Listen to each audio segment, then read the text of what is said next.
There's a couple of things that I do on Facebook and a couple of things that I do publicly. But one of them is a group that I set up called the Irish Water Scam Information Page on Facebook. And as the saying goes, information is power. And through that Facebook page and others which I set up, the young lady there mentioned another one, Fight the Water Tax Scam Lawfully, which now I helped to set up, that has 20,000 members. We get the information out there about what the government doesn't want you to know.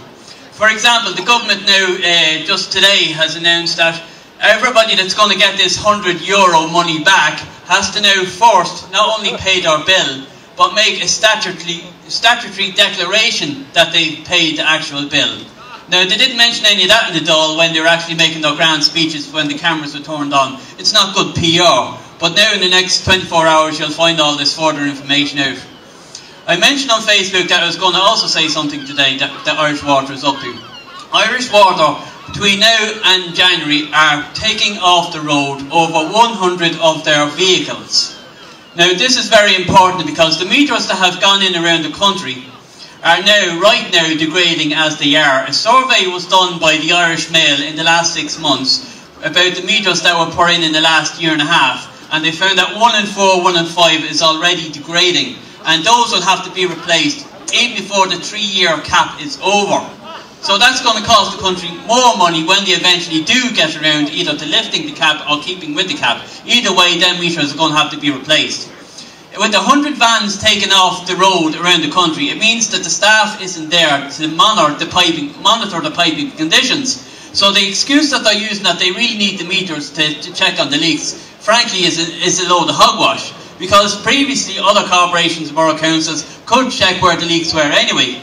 But even with a lesser staff, they now won't be able to check, use the excuse that they're checking on the water meters to check for the leaks, because they just don't have the numbers there. And if you have a water leak, if you're waiting 2 hours previously, you could be waiting 3 days now, or even 3 weeks before the meeting might even come to you.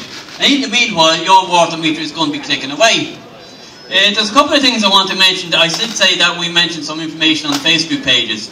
And the first most important thing is that when you pay your first water bill, I know you won't, and I hope you don't, but if you do, the first thing you should know that when you pay any first bill, be it ESB, water or gas, you are entering into a legal contract. They have you. Now the cap that's going to apply for the next 2, 3 years, 4 years, is just sugar on a stick to suck you in, to get you to sign up. Be it €10 or 10 cents or €160. That's to get you across the line, to get you to sign on the dotted line. When the cap comes off, and it will come off sooner or later, and let's not kid ourselves, when the cap comes off, the money that they're losing right now, because you are paying them less, they're going to add that on later. Oh, yeah. There's no hiding behind that fact. They're going to make you pay later. So, if you think you're winning now, you are going to lose further down the line. So we have to make the stand now, not in 6 months' time, not in 3 years' time, because this is where the opposition starts, right here, right now. In Galway, in Donegal, in Dublin, everywhere. And I'm glad to see so many people here today still going, because the government is trying to run us down. Now, you've noticed in the last week on RTE that the government has been saying, through one minister or another, it's all over, go home, it's all sorted out, go away, let's move on. Well, I mean, the amount of people here today simply points that out. It's not over. We're going to be out on the 6th, we're most definitely going to be out on the 10th, and come January, if they still haven't got up off their arses and done something what we want to do, we're going to be out in January as well in February.